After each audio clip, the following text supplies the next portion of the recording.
Smart and legal guidance download the application now. नमस्कार दोस्तों, आज इस वीडियो के अंदर मैं आपको क्लियर शब्दों में बताऊंगा कि अभी यहाँ पर मद्रास हाईकोर्ट ने क्लियर शब्दों में एक आईएएस ऑफिसर को, जिन्होंने अपनी एक पोस्ट होल्ड करके रखी हुई थी principal secretary in the school education department के अंदर 2011-12 से इन्होंने पोस्ट होल्ड करके रखी हुई थी, तो इनको जो है 2 हफ्तों की जेल का ऑर्डर पास कर दिया है। और साथ ही में मद्रास हाईकोर्ट ने क्लियर शब्दों में एक ऑर्डर के अंदर यह भी बोला है कि भाई इनको एज अ फाइन के रूप में 1000 रुपए जुर्माना पे करना पड़ेगा। और अगर ये 1000 रुपए का अपना जुर्माना पे नहीं करते हैं तो इनको 3 दिनों की जेल का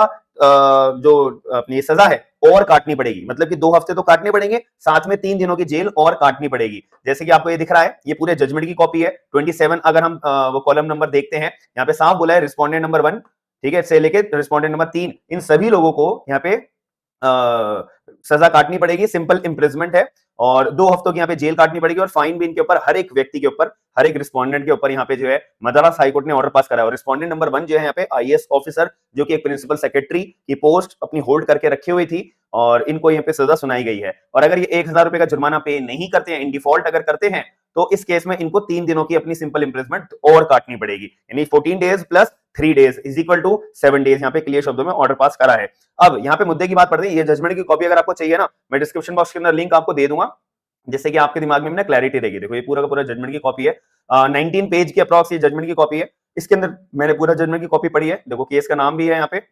और ये कंटेम्प्ट के, और आप लोगों के दिमाग में एक और क्लैरिफाई मैं चीज कर देता हूँ। यहाँ पे जो मद्रास हाईकोर्ट है, उन्होंने आईएएस ऑफिसर को जो पनिशमेंट दी है ना 2 हफ्तों की, साथ में 1000 रुपए जुर्माना लगाया है। अब इस केस में जो है, ये देखो, ये है पेटिशनर, ठीक है, एंड ये रहे रिस्पोंडेंट, इनका नाम था ये आईएएस ऑफिसर जिनकी मैं बात कर रहा हूँ ना। वीडियो में आगे बढ़ने से पहले मैं एक बहुत जरूरी जानकारी मैं आपको देना चाहता हूं। बहुत सारे एडवोकेट्स, यंग एडवोकेट्स परेशान होते हैं कि मेरे को अगर पर्टिकुलर कोई एप्लीकेशन फाइल करनी है कोर्ट के अंदर, मेरे को अगर कोई पर्टिकुलर केस फाइल करना है एक कोर्ट के अंदर, ट्राइब्यूनल के अंदर कोई एप्लीकेशन लगानी है, कोई गवर्नमेंट अथॉरिटी के पास में कोई एप्लीकेशन लगानी है, इनफैक्ट मेरे को अपने जहां पे मैं जॉब कर रहा हूं वहां पर कोई एप्लीकेशन लगानी है, तो उसका ड्राफ्ट का फॉर्मेट क्या होता है, सारे के सारे सभी लोगों के लिए मैंने एक सिंपल सॉल्यूशन आप सभी लोगों के लिए लेकर आ गया हूं। कंप्लीट आपको जो है 4000 से ज्यादा ड्राफ्ट केवल और केवल 499 के अंदर आपके लिए मैं लेकर आ चुका हूं। केवल आपको मेरा स्मार्ट एंड लीगल गाइडेंस के नाम से एप्लीकेशन डाउनलोड करना है। डाउनलोड करने के बाद आपको अपनी स्क्रीन के ऊपर, अपनी एप्लीकेशन के ऊपर ही दिख जाएगा ये पर्टिकुलर ड्राफ्ट का ये पर्टिकुलर फॉर्मेट। तो वहां पर आपको 499 पे करने के बाद में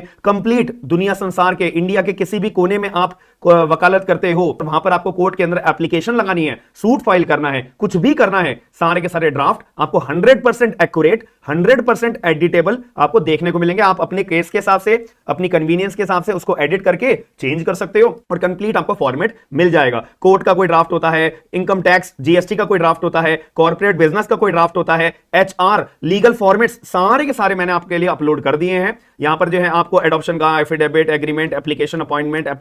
अपेरेंटिसशिप, आर्बिट्रेशन का, असाइनमेंट, बैंकिंग, बॉन्ड एंड यहाँ पे एक्नॉलेजमेंट 100% एक्यूरेट है। याद रखिएगा सारे के सारे कोर्ट के लीगल ड्राफ्ट, इनकम टैक्स के हिंदी वाले ड्राफ्ट भी मैंने अपलोड कर दिए हैं कि अगर कोई हिंदी में वकालत करता है और हिंदी के अंदर उसका एप्लीकेशन अपनी फाइल करनी होती है, हिंदी वाले भी मैंने ड्राफ्ट सारे के सारे डाल दिए हैं। Supreme court, high court, district court, civil court, tribunal, XYZ, किसी भी जगह पे आपको ड्राफ्ट फाइल करना है तो ये कंप्लीट सॉल्यूशन मैंने आपके लिए ला चुका हूं। आपको smart and legal guidance application download करनी है, उसके बाद ये ड्राफ्ट सारे के सारे आपको मिल जाएंगे। तो और ये थे पेटिशनर जिन्होंने केस फाइल करा था आईएएस ऑफिसर के ऊपर, और इसके अंदर ये भी थे रिस्पोंडेंट एक, ठीक है,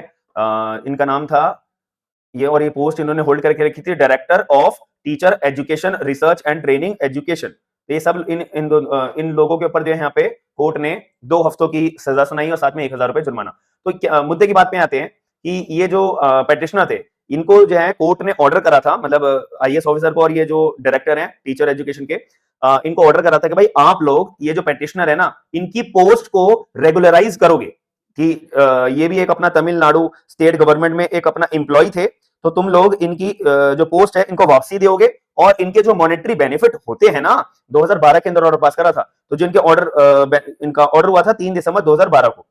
तो इस केस के अंदर यहाँ पर जो इनकी मॉनेटरी बेनिफिट्स जितने भी बनते हैं, सारे के सारे monetary benefits as a principal secretary of the state of Tamil Nadu department of education, school education के तौर पे, और डायरेक्टर ऑफ टीचर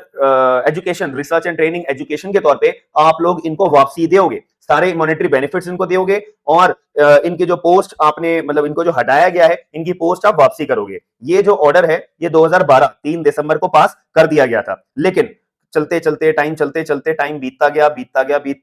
2019 आ गया। अब 2019 के आते आते तक भी इनको पोस्ट नहीं दी गई थी, लेकिन फिर एक स्टैट्यूटरी ऑर्डर कोर्ट के द्वारा पास करा गया था आईएएस ऑफिसर को और बाकी सभी लोगों को, तब जाके इन्होंने पेटिशनर को जो है पोस्ट वापसी करी थी, पोस्ट इनकी रेगुलराइज करी थी, इतनी कहानी थी। लेकिन अब भी इनको जो मॉनेटरी बेनिफिट्स मिलने चाहिए थे पी गना प्रगनासम को, तो वो अभी तक नहीं दिए गए थे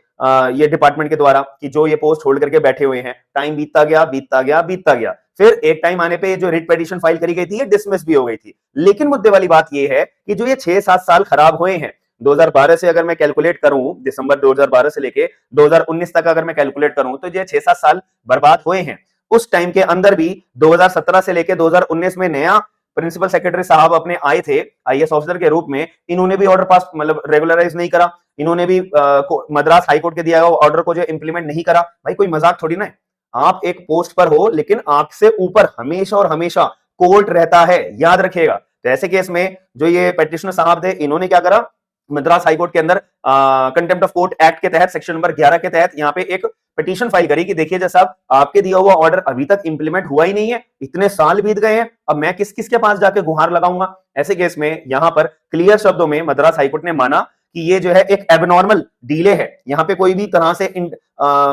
लापरवाही करी गई है, लेकिन बहुत हाई वाली लापरवाही है करी गई है। मतलब कि कोई बंदे ने जानबूझ के पेटिशनर को जो है पोस्ट रेगुलराइज नहीं करी है और उनके मॉनेटरी बेनिफिट जो है उनको प्रोवाइड अभी तक नहीं कराए हैं। मतलब कि 10 साल से ऊपर का मामला हो गया है अब ये, तो क्योंकि ये जो जजमेंट है ये देखो 2021 के अंदर पास करा है ना, 2 अगस्त 2021 के अंदर। तो ऐसे केस में मद्रास हाईकोर्ट ने माना कि भाई इतनी भी डिले किस चीज का, अगर आपको बीमार हो, कहीं घूमने जाना है, कहीं आना जाना आपको करना है, या आपको टाइम नहीं मिल पाया है इस पर्टिकुलर कोर्ट के ऑर्डर को इंप्लीमेंट करने के लिए, तो ये भी कोई एक तरह से हम एबनॉर्मल डिले ही मानेंगे, क्योंकि कोर्ट का ऑर्डर हमेशा कोर्ट का ऑर्डर माना जाता है। बट मुद्दे वाली बात, भाई इतने साल बीत गए, अभी तक ये आपने जो कोर्ट का ऑर्डर था इसको इंप्लीमेंट करा ही नहीं है। यानी कि आप ये समझ रहे हो कि कोर्ट का ऑर्डर तो बस ऐसे ही है, कोर्ट तो अपना ऑर्डर ऐसे ही पास करता रहता है, इसकी कोई क्रेडिबिलिटी नहीं है। आप ये कहना, ये समझाना चाह रहे हो सोसाइटी के अंदर, तो यहाँ पे कोर्ट ने बहुत कड़ी निंदा करते हुए यहाँ पे क्लियर शब्दों में आईएएस ऑफिसर को सीधे तौर पे सजा सुनाई है कंटेम्प्ट ऑफ कोर्ट एक्ट के तहत कि आपने कोर्ट का दिया हुआ ऑर्डर को इंप्लीमेंट नहीं करा है, यानी कि आपने कोर्ट का अपमान करा है, कंटेम्प्ट ऑफ कोर्ट करा है। इस केस के अंदर हम आपको 14 दिन की जेल, 1000 रुपए जुर्माना, बाकी आपके साथ साथ जो रिस्पोंडेंट है इनको भी 14 दिन की जेल यानी 2 हफ्तों की जेल, साथ में 1000 रुपए जुर्माना। और अगर जुर्माना पे करने में भी आप डिले करते हो या पे नहीं करते हो, उसके फेवर में आपको 3 दिन की जेल और काटनी पड़ेगी। और साथ में ये भी कहा कि भाई इनकी जो पोस्ट है इनको रेगुलराइज करा जाए, साथ ही में इनका जो मॉनेटरी बेनिफिट्स जो भी टाइम पीरियड के इनके बनते हैं वो सारे के सारे मॉनेटरी बेनिफिट्स इनको जो प्रोवाइड 100% ए टू जेड कराए जाएंगे, याद रखिएगा। तो अब इस केस से हमारे दिमाग में एक जो क्वेश्चन अराइज होता है कि आईएएस ऑफिसर का जो पावर होती है वो ज्यादा बड़ी होती है या एक जज की जो पावर है वो ज्यादा बड़ी होती है। मैं आपको ये क्लियर शब्दों में पहले भी बहुत बार अपनी वीडियोस में बता चुका हूं कि दोनों की पावर्स अपनी सेम होती है, अलग अलग डिपार्टमेंट में। अगर मैं एडमिनिस्ट्रेटिव पावर की बात करूं तो वहां पे आईएएस ऑफिसर से बड़ा कोई ऑफिसर नहीं होता, कोई भी नहीं होता। लेकिन अगर मैं जुडिशरी के पावर्स की बात करूं, उन केस में जो जज साहब होते हैं उनकी पावर से बड़ा कोई पावर नहीं होती है, क्योंकि अगर एडमिनिस्ट्रेटिव पावर को डील करने के लिए बात आएगी वहां जज का रोल प्ले नहीं करेगा, लेकिन अगर जुडिशियल पावर्स की बात आएगी वहां आईएएस ऑफिसर का रोल प्ले बिल्कुल भी नहीं करेगा। बस इस चीज को हमेशा दिमाग में जरूर रखिएगा कि जो आईएएस ऑफिसर्स होते हैं उनको भी हम डिस्ट्रिक्ट मैजिस्ट्रेट तो बोलते हैं, लेकिन वो एडमिनिस्ट्रेटिव वाले होते हैं। अगर हमें जज की बात करता हूं तो उनको भी डिस्ट्रिक्ट जज बोलते हैं, लेकिन वो अपने जुडिशियल पावर्स के अंदर टॉप होते हैं। तो ये चीज में आप कभी डिफरेंस करो कि कौन बड़ा कौन छोटा, किसकी ज्यादा पावर किसकी कम पावर, बिल्कुल भी एक्सेप्टेबल ये नहीं होता है। यहां पर जब कंटेम्प्ट कोर्ट का दिया हुआ ऑर्डर, यहां पे कोर्ट ने आईएएस ऑफिसर को ऑर्डर दिया है काम करने के लिए, तो वो बिल्कुल भी नेग्लेक्ट नहीं कर सकते हैं कि मैं बड़ा हूं या मैं छोटा हूं या फिर कोर्ट का ऑर्डर तो ऐसे ही है, डीले कर लेते हैं वगैरह वगैरह। यहां पे मद्रास हाईकोर्ट ने क्लियर शब्दों में एक लाइन और बोली थी, ये जजमेंट में आप पढ़ोगे तो उसमें एक लाइन और बोली गई थी यहाँ पे जजमेंट के अंदर मद्रास हाईकोर्ट के द्वारा। भाई देखो यहाँ पे एक मैं आपको क्लियर तौर पे एक स्टेटमेंट देता हूँ कि अगर आज मैंने आईएएस ऑफिसर को जो है, जो ये पर्टिकुलर अभी प्रिंसिपल सेक्रेटरी की अपनी पोस्ट लेकर बैठे हुए हैं, इनको मैंने बख्श दिया, तो यहाँ पे सोसाइटी के अंदर एक रॉन्ग मैसेज जाएगा अदर पर्टिकुलर ऑफिसर्स के सामने भी, यहाँ पे कोर्ट का ऑर्डर तो भाई कोई वैल्यूएबल है ही नहीं, डीले करते रहो कहीं मुद्दा आएगा कोर्ट से माफी मांग लेंगे, कोर्ट से अनकंडीशनल अपॉलॉजी मांग लेंगे, कोर्ट हमें माफ कर देगा, चलो फिर हम दोबारा कामकाज अपना चालू कर देंगे। तो यहाँ पे मद्रास हाईकोर्ट के सामने आईएएस ऑफिसर ने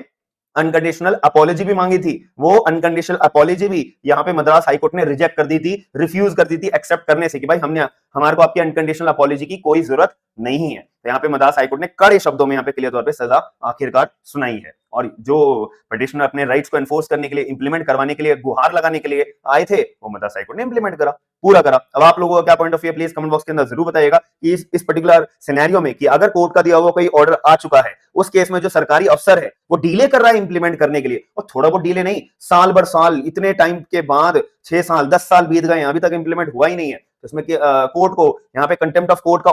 के तहत पनिशमेंट देनी चाहिए और सरकारी अफसर को या नहीं देनी चाहिए? आप लोग मुझे कमेंट बॉक्स के अंदर जरूर बताइएगा। और वीडियो के अंदर जो जानकारी मैंने आपको प्रोवाइड कराई है, वो अगर आपको समझ में आई है तो प्लीज वीडियो को शेयर करके लोगों को अवेयर जरूर करिएगा। ऐसे ऑर्डर्स आपको मेरे को दिखाने का मतलब यही है कि यहाँ पर आपके राइट्स क्या क्या होते हैं, उनको एनफोर्स अगर आप कराओगे तो आपकी जीत पक्की होगी, याद रखिएगा। हम मिलते हैं नेक्स्ट वीडियो के अंदर। Thank you.